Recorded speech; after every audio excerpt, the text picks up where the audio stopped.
Summer in the rainforest is vibrant. Heavy rain and endless sun paint the forest with mist, rainbows, sunbeams, and waterfalls.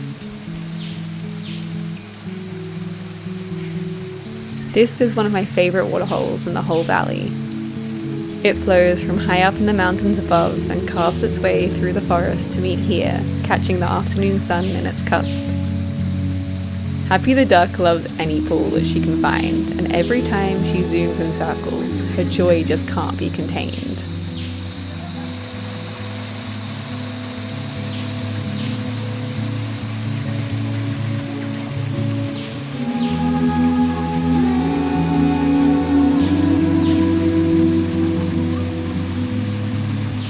I'm learning from Happy too, that there is so much joy in the simple things.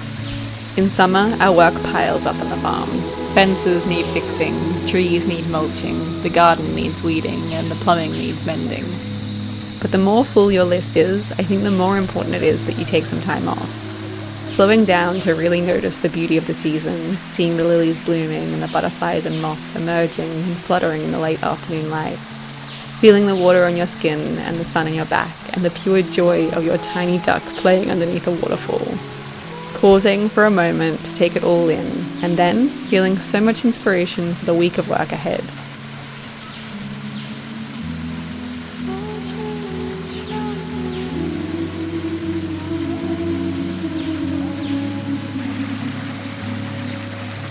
This week, Happy turned 1 year old.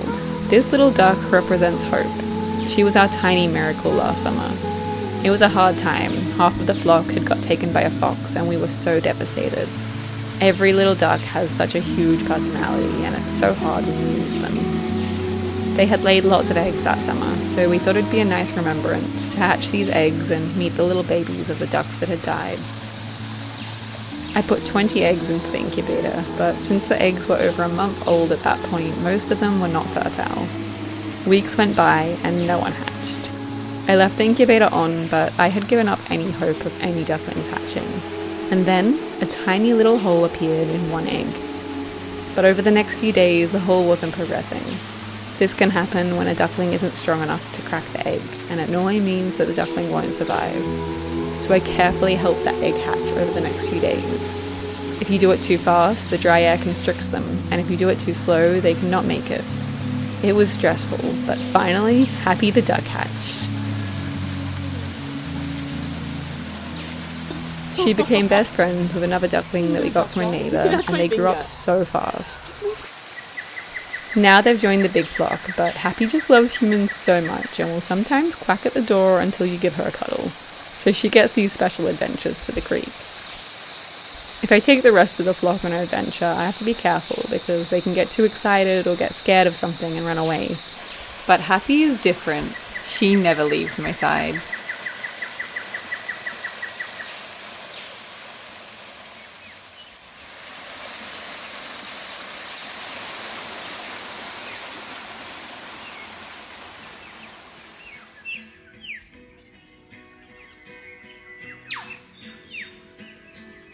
On the way home, the sheep and goats need moving. The goats have been in this paddock since this morning, which is a huge achievement because they are known for finding a new hole in the fence every day and escaping to eat the neighbour's garden. But today, they have been good.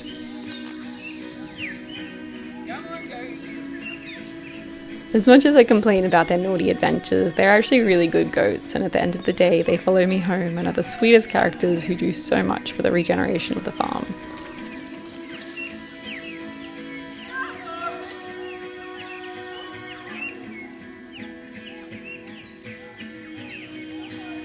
This week has been pretty magical, with rain showers suddenly passing through, creating thick rainbows and coaxing serpents of mist each morning.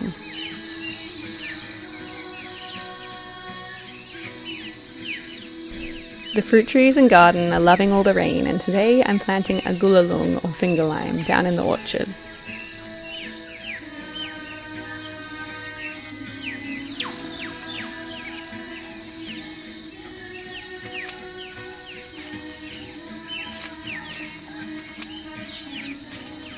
We planted this orchard a few years ago now, and the trees are getting bigger. There's lots of citrus in here and a few other things as well. I think we planted some avocados and lots of stuff, but we're also using permaculture techniques. So we have cover crops going through it all. We've got Amarillo peanut here, and then we've got pumpkins up higher, and that covers the ground, and so it kind of protects the soil from too much sunlight on it, and it makes it so the soil stays moist always.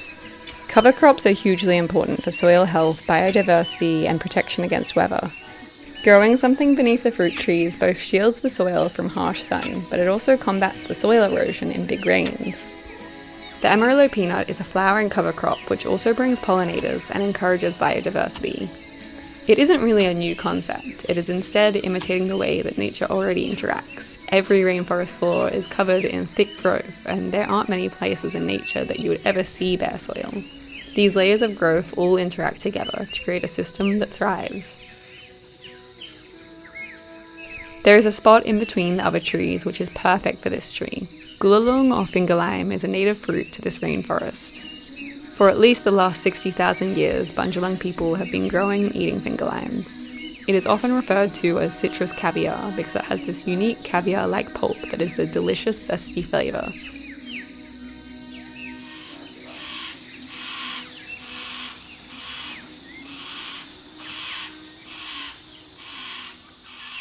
We live on the land of the Arakwal and Minjungbal People of the Bundjalung Nation. We acknowledge the traditional custodians of the country we live on and recognise their continuing connection to the land and waters. We thank them for protecting this rainforest and its ecosystems since time immemorial.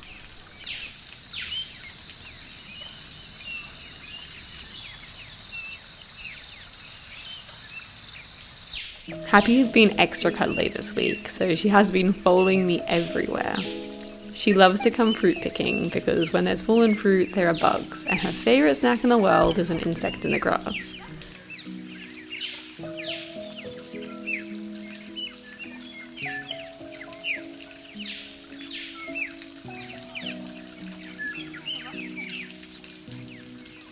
On the other side of the farm, there is a pear tree which is over 100 years old.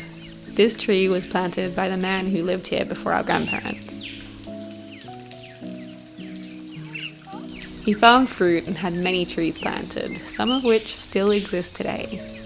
He grew pears, oranges, pineapples, watermelons, passion fruit, chestnuts, and bananas.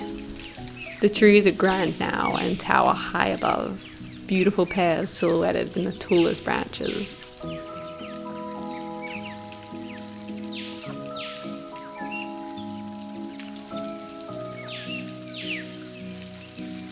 They're special pears too. I don't think you can buy any that taste anything like them. They're cooking pears, so they don't taste great, but then once you bake them, the flavours come out and they're so deep and sweet.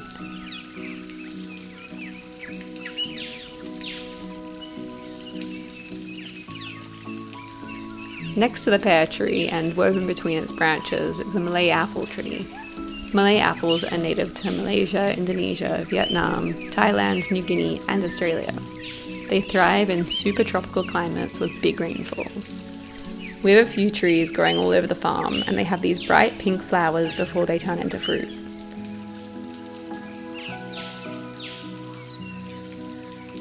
This tree was planted by our grandparents, and they had more of a passion for tropical fruits. They planted mangoes, jackfruit, and avocados, and starfruit, and countless other incredible fruits.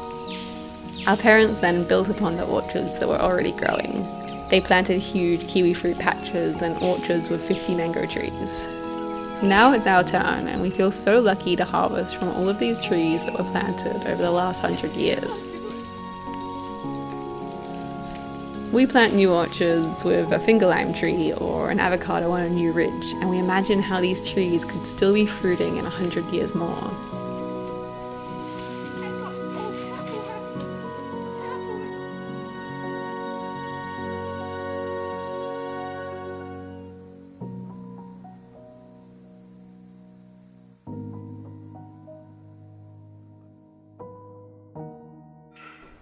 Harvesting seasonally always inspires me to cook so much. When you have an abundance of pears, you suddenly have an abundance of ideas for how to use them. I've been making this gluten-free shortbread base lately, and it's my favorite. I think it'll taste so delicious with baked pear on top.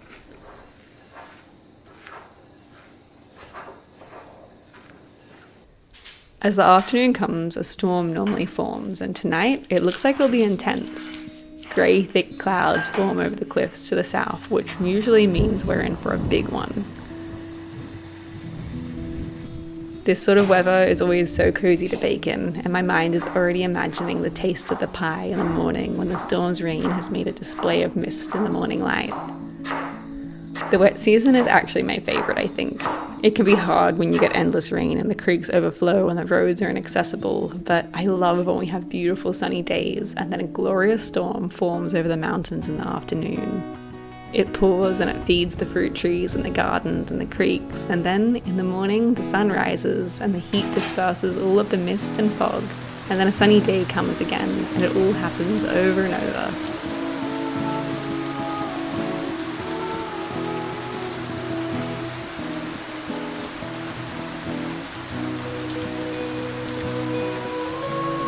As I bake with these pears, I wonder who has eaten this delicious fruit and what they made with it in the last 100 years. I bet there's been many cups of tea and discussions and shared flavours. And even still, generations later, I feel like I'm sharing the flavours of the pear with the man who planted this tree all of those years ago.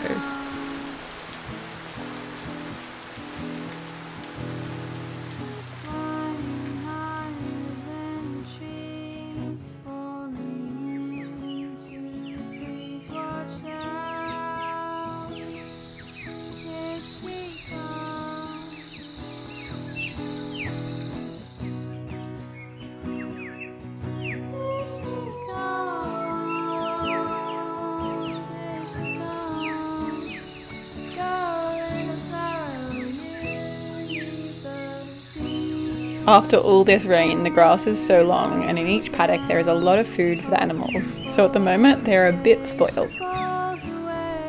We're off to the art studio to finish creating something special.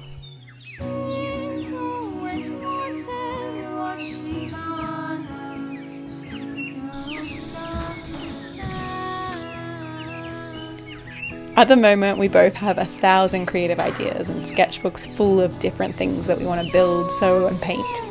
But today, we're finishing off the dress that I made last week. Julia is always very skilled at embroidery, so her skills will be very much needed to mend this dress. So we're using the sashiko technique. Okay. Which is a Japanese technique of visible mending. Oh, the gold one. So you put fabric underneath, and then you kind of like fold this over, and then like do embroidery over it. It's all visible, so you can see the layer underneath. Or you can do like the sun coming out, or... Oh, so the mending becomes a feature of the dress. Yes, yeah, it's all visible and beautiful. I wonder if this brown colour is beautiful. Or hear me out. Oh, that's gorgeous. We will use a brown plain fabric underneath. This, maybe we should do this and this colour with it or something. Oh yeah, there's also this. No, it's too light. Okay, we're doing it. Let's do it. So apparently what we do is cut a square, or I guess a circle, to the size of where the fabric is worn out to, so that all the thin fabric you can cover with embroidery so it's strong. Sashiko is a traditional Japanese technique of visible mending that reinforces holes in weak fabric by creating beautiful patterns. I think that showing the beauty of imperfection is always such an important thing. This way we can celebrate the layers of stories that are put into this dress, seeing the threads from the original fibres, seams from the patchwork, and now our own stitches, all layered together. It is so important that we learn to reuse and appreciate broken things, instead of just constantly buying new. We always think of the previous generation's innovations. Freezers filled with browning bananas, baskets of collective fabric scraps, and delicately mended crochet blankets. And we see that it's only recently that humans hold the belief that we can endlessly consume. In that old frugality, there was a determination of seeing potential in everything. We must learn to respect finite resources as sacred gifts from the earth, and see the capacity to reuse and mend in each small thing. As our world shifts under the threat of the changing climate, this mindset becomes even more necessary. I think mending can sometimes be such a boring, awful job. It's like when you want to be creative and you end up just spending hours mending something to make it try to be okay again. But this is beautiful. I feel like I'm so mindful in this practice. I'm really enjoying it. There is joy in a zero-waste perspective. It is the understanding that imperfection, mended cracks and rotting fruit fill our lives with meaning.